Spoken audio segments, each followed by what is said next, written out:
Hi, this is Jim Hall, and this is Satoshi Inoue-san. And we're here to talk to guitar players who are interested in playing jazz. We're still interested in learning about it. We're doing volume 1 of a 3-part instruction series. And this particular volume is aimed at players who maybe have a background in rock and roll or blues or folk music or classical music or even music from other cultures. I think one of the great things about jazz is that it is a cross-cultural music. It's kind of a universal language. Maybe we should give them an A to tune up to just in case at first, and I'll tune up with you too at the same time. That's about where the pitch is going to be. The first thing that we played is called Big Blues, which is something I wrote a while ago. It's dedicated to a great saxophone player named Stanley Turrentine. And some of the notes were supposed to sound like Stanley's playing, like this sort of thing, you know, which he does on the saxophone. We thought we'd start with the blues because that seems to be kind of a common ground between. Where did you first? You started in rock and roll. I was influenced by actually British rock music. British rock music. At the time, they called quote unquote progressive rock. Progressive rock, right? But it's a rock. You know? And yeah, so I'm used to blues scale. Right. That time. Play like a kind of a rock and roll blues scale, or just the kind of, it's like a 5-tone scale basically.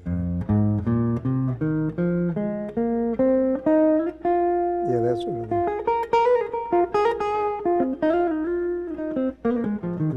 There's pentatonic scales in Japanese music too, I think, right? I think so. You think so? You should find out. That blues, the particular blues, has a kind of a simple motive to it, which is just. And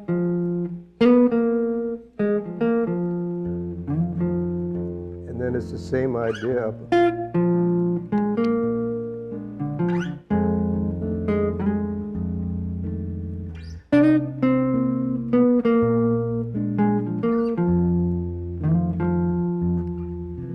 We thought it might be fun to see how, even if I just pared that down to the first motive, and we played the same motive over those 3 basic chords, the 3 basic chords being the F7th, right? And then the B flat, F7th, B flat, 7th, back to F, and then B flat for a while.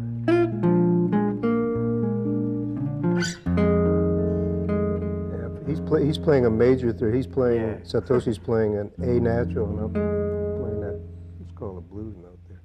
And then the C7, and then a B flat 7. So that's practically a pentatonic scale. Plus this. Oh, you're right, yeah. What do you call this? I guess you'd call that a blues note, or you can get that by bending the string. Yeah, we won't talk a whole lot about technical stuff too much, like how to hold the head, because Satoshi plays the guitar quite differently from the way I do. Technically, he holds it differently, and his hand is. You tend to play a little bit more above the strings, I think, than I do.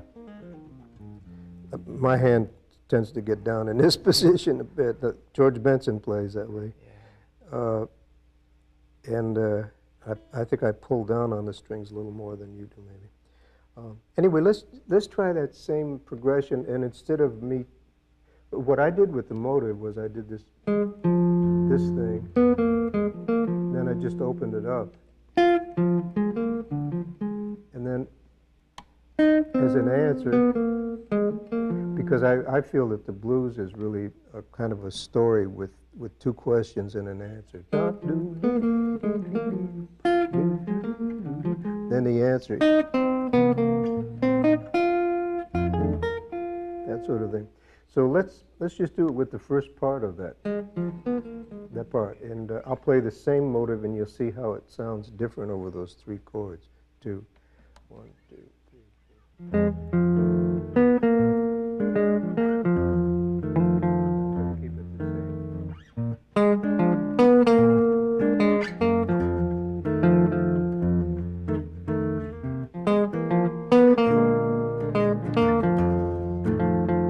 And I could do that with any part of that.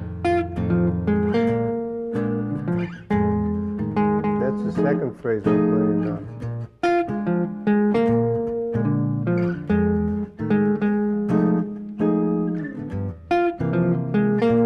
Sorry. Do it some more, and I'll play the middle one.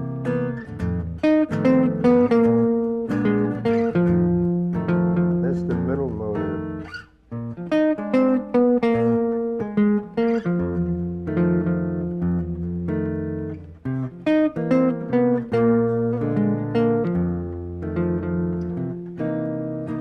So what we've done is just to take those little motives, those little ideas, and present them in different settings, I think. And in a certain sense, that's what jazz is, and that's the way I approach it, is developing short ideas.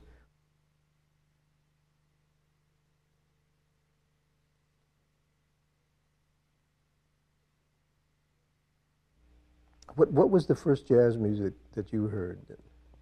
Well, I guess that was, I think Wes Montgomery. Yeah. Friends introduced me a record called Boss Guitar. Boss Guitar of Wes Montgomery, yeah, and, that's great. Also, my guitar teacher then told me, get the Jim Hall's. Get Jim Hall, right? Jim Hall's first record and Alone Together, because 2 records is very good. Alone Together was Ron Carter. with Ron Carter. Yeah. Right. And the first one, the jazz guitar? Yeah. Oh, you have that? Yes, I do. Wow. Yeah, that was my very first record.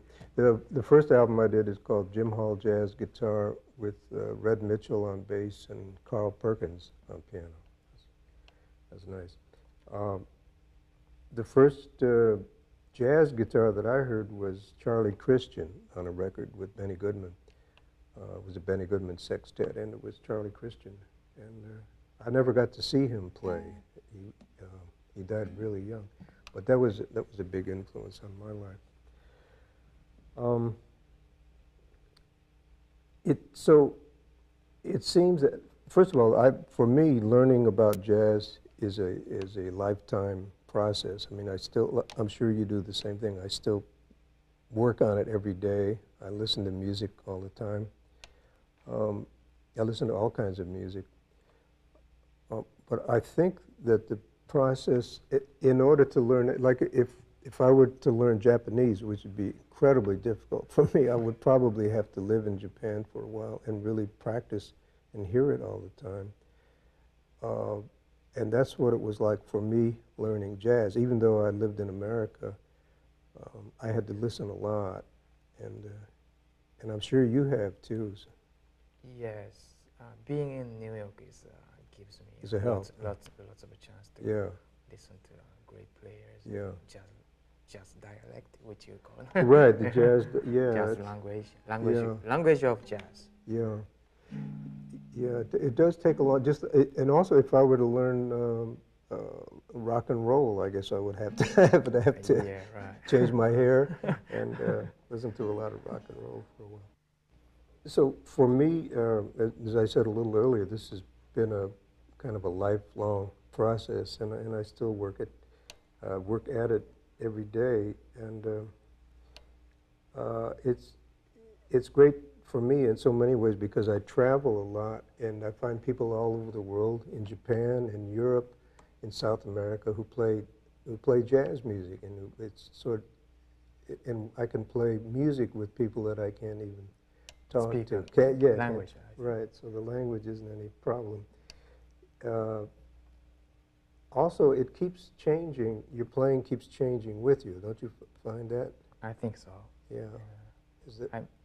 Somehow, I hope so. Too. Yeah, right. Yeah, I'm sure your experience of being in New York has changed your playing a lot. Right? I think so. Yeah. So it's kind of a record of your personal growth, I think. You know, as well as a musical thing. It's a personal thing. It's like. It's similar to if you have a child and you want to see how the child grows, and you draw a line at the top of the kid's head on the wall, right? And then in 2 years he's up, and then he's further up. So it's a combination of fun and seriousness and lots of listening. I think it's work, but it's the kind of work that's really enjoyable, and it goes on forever.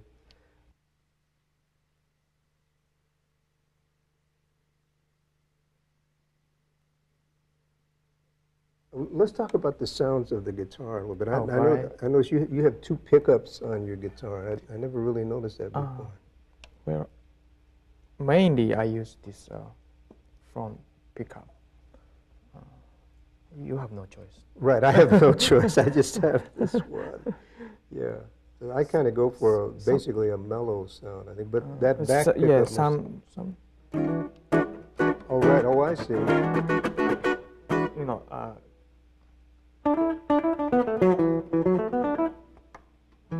Oh, I see, right. Narrow? Yeah.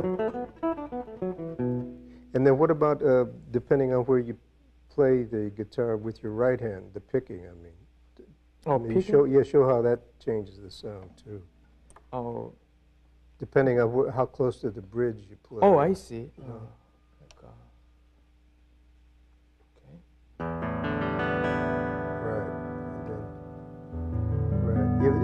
Oh, that's nice. Play some lines that way, then, with different sounds.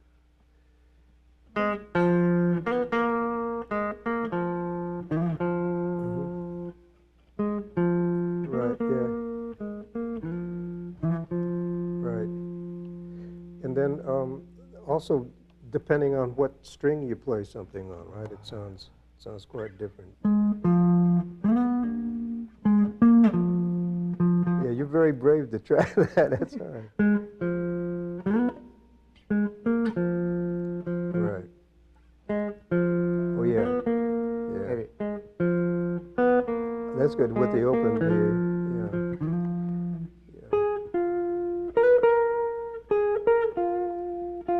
Right. So this A flat, and this one, and this one, and this one, each has a different sound from the other. And I think that's good to explore. In fact, a lot of times I practice just on one string, maybe.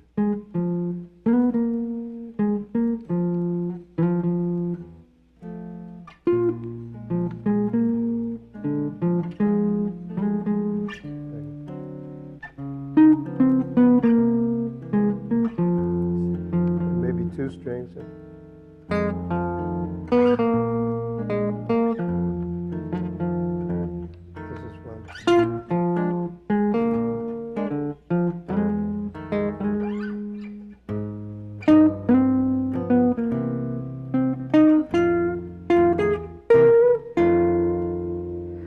I think that's really good practice for a number of reasons.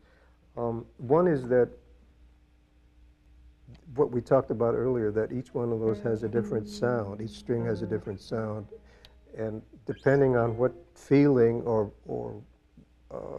what texture that you want to get out of the guitar, you can pick and choose from different strings. Also, I think more important is that it helps you, by practicing on 1 string or 2 strings or whatever, it helps you to really start to hear the instrument, which is so important, because jazz music, all improvised music, depends on hearing something and then playing it instantly. So the more control you have over what sound comes out, the better. If you're having to guess about what sound you're going to get, then you're in trouble right away. So this is a bit, playing on one string is a bit like playing the trombone, you know, where you have a wind. Oh, position? Yeah. Different You have a position. wind column, an air column, and you just change the length of it. And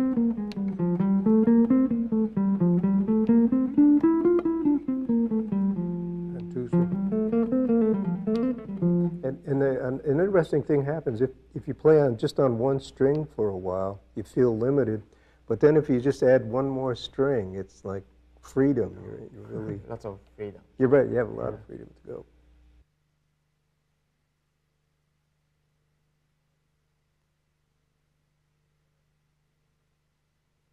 When I was working with Jimmy Giuffre, who's a great clarinet player and saxophone player, Jimmy had a lot of things written where I had to blend with the clarinet. So if Jimmy had something like, say, for the guitar and the clarinet, if I were to play it like picking all those notes, to Jimmy that sounds like tonguing on a trumpet or something. Tonguing. Right, so he would say to me, find a different way to finger that. So I'd have to come up, or almost ending, to leave out the right-hand strokes. So I worked on that quite a bit over the years, and I do a lot of slurring with the left hand. And the right hand is kind of playing like what's called sweep picking nowadays, I guess, you know. Let's see what. Oh. Right, just in one direction, pretty much. The idea with the right hand is just to set the string in motion, and the rest of it's done with the left hand. So that's just two strokes, really. Just a downstroke instead of which is a different way to do it. A lot of the guys playing today have incredible you have a really nice right hand technique.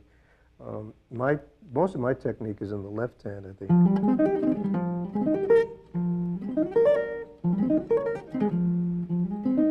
That's almost nothing with this hand. It's all with the left hand.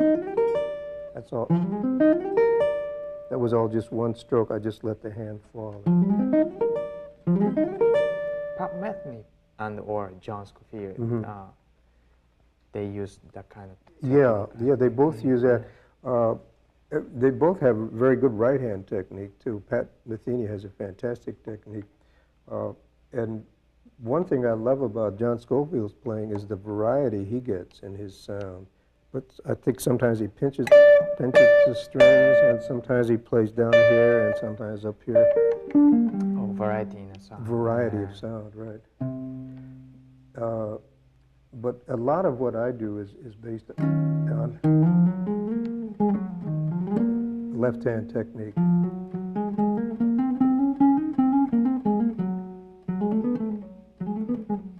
And the right hand is, for me, is basically to set the string in motion, just to get it started, and for accents, as opposed to picking alternate picking, which is also important as a tool. But again, it's similar. It's just like tonguing on a wind instrument. So I think the main thing is to be aware of what you're doing and what kind of sound comes out with it, I think.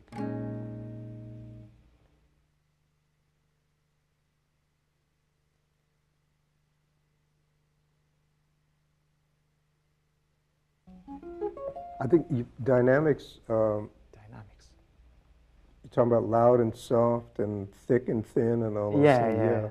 I really think they're very important attention-keeping devices, for one thing, because, for instance, everything on a high string would get boring. I think that's the that's the secret, is that things get boring if they don't change. So maybe dynamics within a phrase.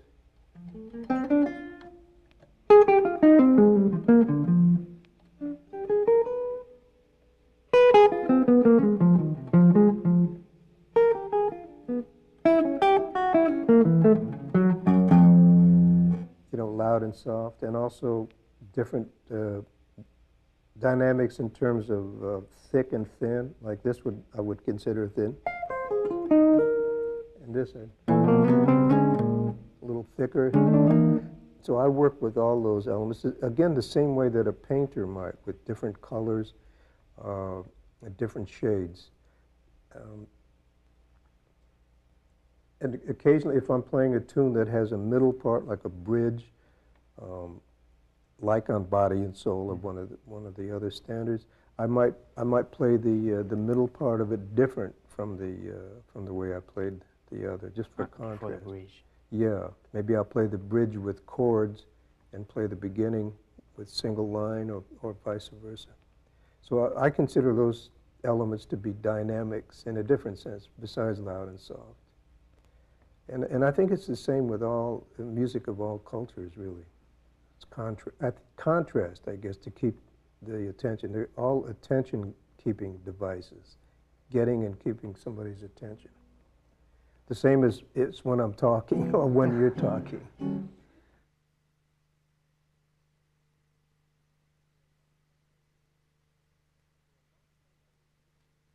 For a long time, I resisted using any foot pedals because I thought of them as kind of gimmicks. And then little by little, Bob Brookmeyer wrote a piece for me one time for it was symphony orchestra and electric guitar. So Bob had me using a chorus foot pedal, a distortion foot pedal, and a wah-wah pedal, I think. Maybe 4. Oh. But so I was dancing all over like Fred Astaire. And it occurred to me as I was doing that a lot of the big bands, like Duke Ellington's band, for instance, used also, I think that's where the wah-wah term was invented, with the mute that the trumpets did, you know, like wah-wah, wah-wah, that sort of thing. So, so my excuse for using foot pedals, if I need one, is that it has to do with orchestration for me. And I try to use them in the way that an orchestrator would, and I try not to overuse them. Because I think if you play with the foot pedal on all the time, then you've spoiled the whole effect. Then it sounds common. Another thing that happens, I think a positive thing with foot pedals, is that it sort of throws your mind into a different frame of mind. Different frame of mind, right? And you start thinking differently. I use the chorus pedal a little bit on that. Right, this one. I used that earlier on when we were playing that thing in G minor. It gives it a little bit of a distance effect. That's with it on, and this is with it off.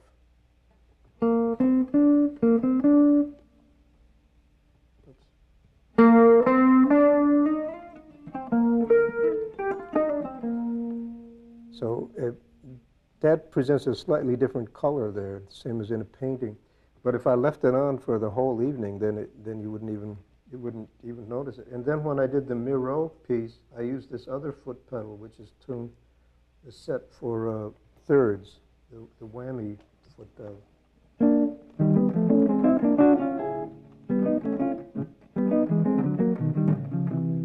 So I would just use that for certain effects, or if I want a real dissonant effect.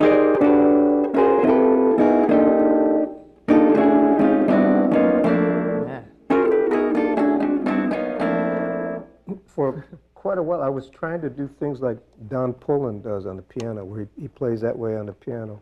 And I was getting him almost hurting myself. And it got dangerous. So Larry Goldings, my piano player, said I should get a foot pedal, which does it for me. It's just much easier. So it's a little bit of a lazy way out. But also it has kind of a mysterious effect, I think.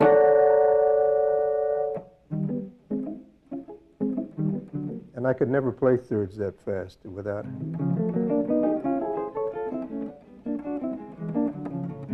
Unless you had a 12-string guitar. So that's my excuse for using foot pedals.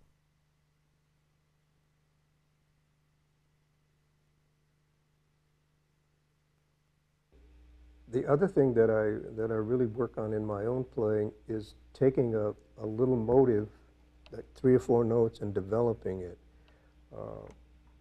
So if we were to, let's see, if I were to play on this blues again, maybe, and just use that note. I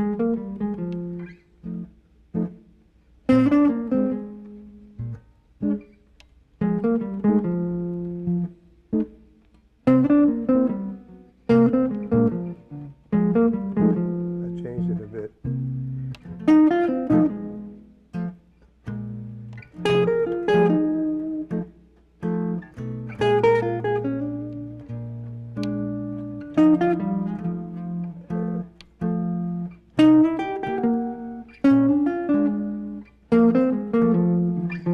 So I do that sort of thing a lot. Take a short idea and develop it in order to get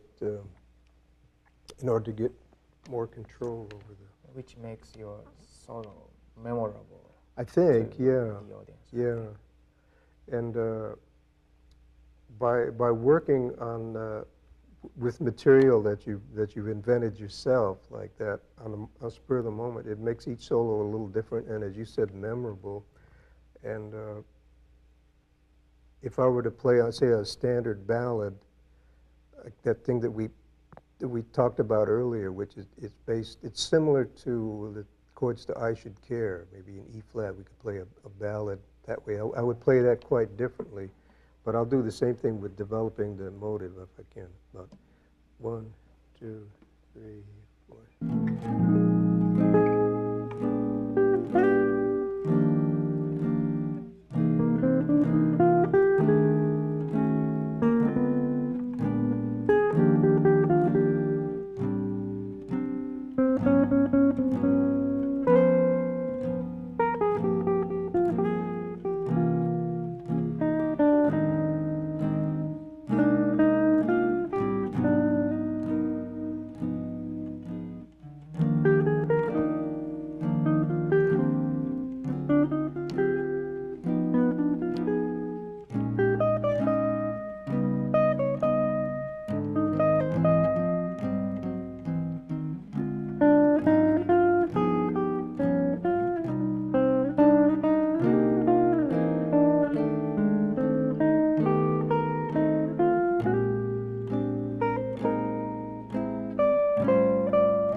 tried to stay with a little idea that you were playing such nice chords that I think I got off of the motive, but that was quite different from what we played on the blues, I think.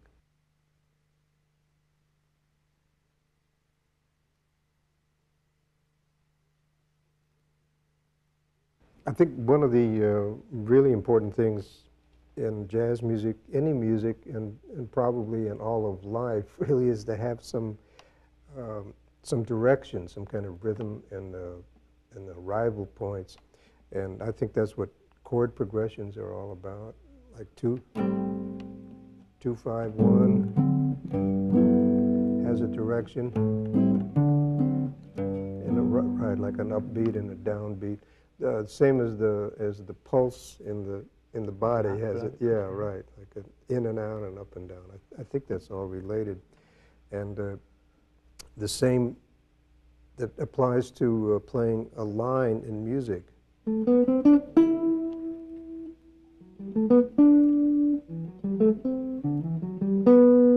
So maybe we could just play on that chord progression for a while, like 2, 5, 1 in G major. So you'll have A minor 7th, right, to D 7th, you know those chords, and to G, and we'll do that for a while, like about 1, 2, 3, 4.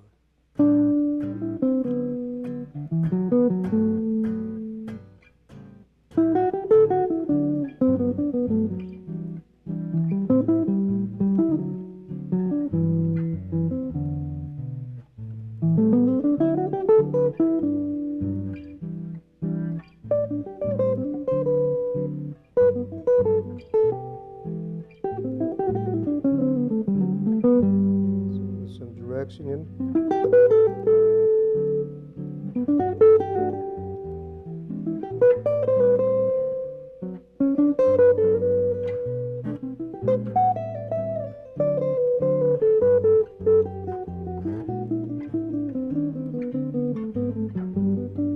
We'll play on it for a while.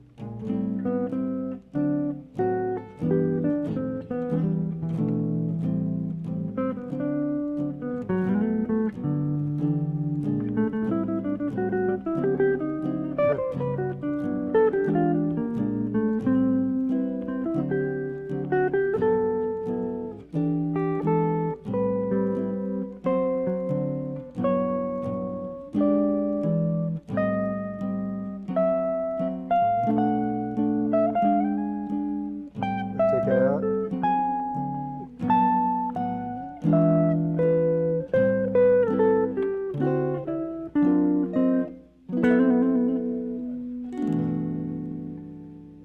Nice. We should publish that.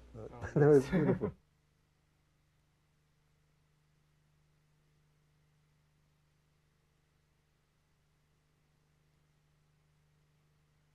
Is transcribing is important to the guitar student?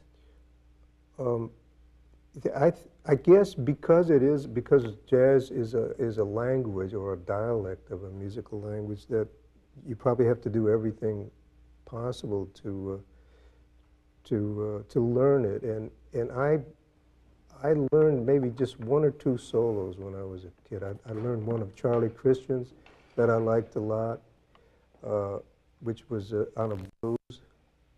And I learned, I think, 1 solo of Barney Kessel's. So you didn't do much transcribing? Not so much. But what I did, and I want to ask you about the same thing, what I did was I would try to get the general feeling of what somebody was doing. Instead of transcribing one note by note? Yeah, instead of specific notes. For me, it was the feeling that was more important. Some people transcribe. Mike Stern still transcribes solos all the time. You do some of that too, I think, right? Yes. What did you transcribe, or did you learn some other solos, recorded solos of people when you were starting? Yes, I transcribed your solo. Okay, you owe me a dinner. I don't have an answer about transcribing, but somebody told me transcribing, but you don't have to write on a paper, or somebody told me you have to write on the paper. Mm-hmm. I think it depends on the person. person, Yeah. you know. What do you think about it? I'm maybe too lazy to write things down, but I like the one of Charlie Christian that I remember. It was so clear. It was a blues in F again, same key that we played in earlier. But it's on a record called Grand Slam with the Benny Goodman Sextet, and Charlie plays.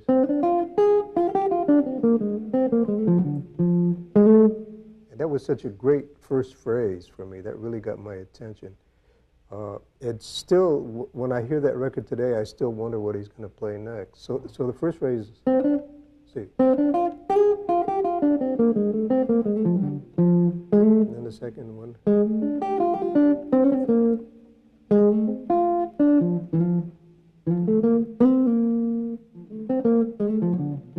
And then the next chorus starts like.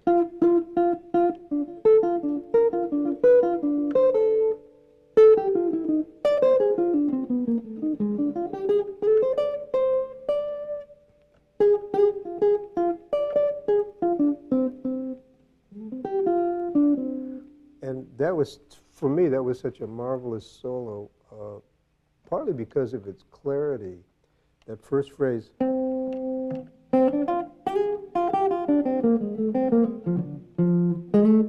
That's just great. That's like the first line of a short story.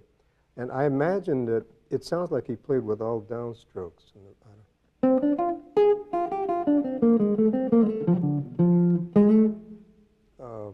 I never saw him play, as I said. But I mentioned that it reminds me of writing, like short story writing in a way, because it's so clear. And what I was going to say earlier about the idea of transcribing is that I think, for me, it's important to listen to solos, listen to players who play other instruments, too. Oh. And so I listen to Lester Young a lot. I listen to Charlie Parker. I listen to Coleman Hawkins. I listen to lots of piano players. I listen to Bill Evans a lot. Again, not to get specific notes, but just to get the general idea. Feeling. Yeah. So I'm not sure. I think it depends on the individual whether or not you actually want to transcribe things. And writing them down, I think that would be good for your general music.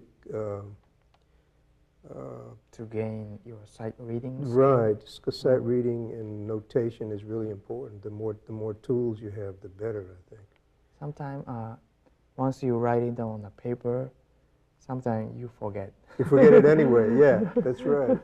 Oh, I write it down, and job was done. Yeah, right. Then you forget. That's interesting. Yeah. It's like then it's over. Yeah. Sometimes, I think memorize the solo is maybe important.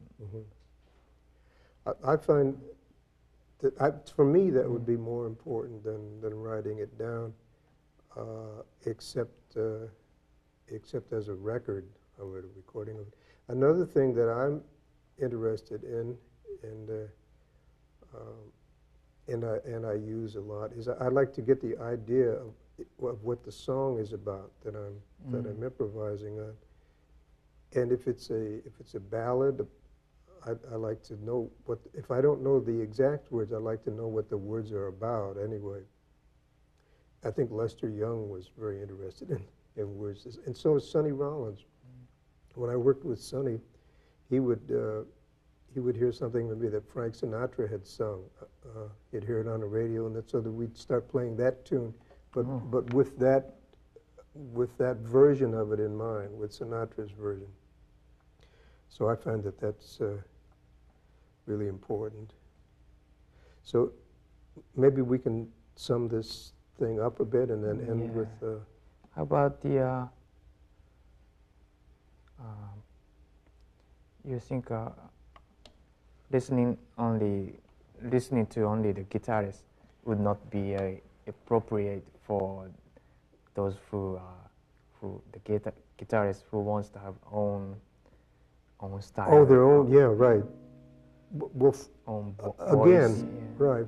It's just, this is just my personal feeling on it. But for me, the beautiful thing about jazz music is that it allows you to find your own voice, your own way of saying things.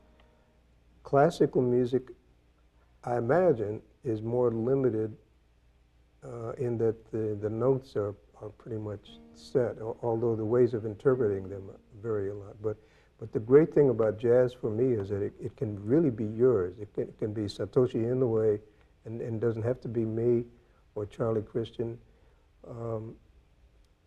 So it's very helpful to me to listen to players who play different instruments so that I don't imitate so much. Because if I listen to too many guitars, then I'll start to sound like the other guys. And that's, when I heard Wes Montgomery the first time, I knew I would never be able to do that anyway, what he did. So that helped me to find my own style. And also, I would much rather look at paintings sometimes than even listen to any kind of music. So I look at paintings and maybe do some reading, read some poetry. I think all those things help to find yourself. Oh, I see. And then Other than music. Other than music, you right? See, you read the books. Yeah. Go to a museum. Yeah, I don't read very much, but I'm careful about what I read. I don't read the news. I read poetry, though. So, and I do go to museums, and I like painting very much. I like food very much too.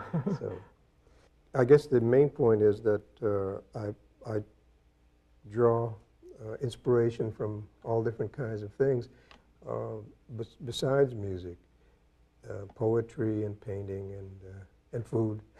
And things, and scenery, nature, I guess,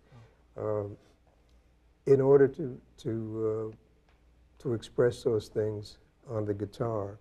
And the technique of playing the guitar, like just the physical part of it, I think that, I mean, I would suggest that you had a teacher when you first started, right? Not really. You started by yourself? I was watching a TV. There was a program for a learning program. Yeah, learning program. But then you had a teacher later. Yes, I did. Yeah. And because I had a teacher at the very start when I first started. I had 2 or 3 teachers in a row. So I guess you can learn just the physical part of it from a teacher. Also, there's lots and lots of really good books about scales and arpeggios and picking technique. So what we've been talking about is a little more general and a little more just associated with music itself, as opposed to the technique of the guitar. For me, the things that I practice have to do with specific things that I'm working on personally. Maybe there's a song that I'm playing at work that I'm having trouble with, so I'll practice that and that sort of thing. But I do practice, I shouldn't say constantly, but almost constantly. And if I don't practice for a couple of days, my hand starts to feel terrible. And we're going to finish this first volume of the teaching videos with a piece that's dedicated to my friend, the cartoonist Gary Larson, and it's called Whistle Stop.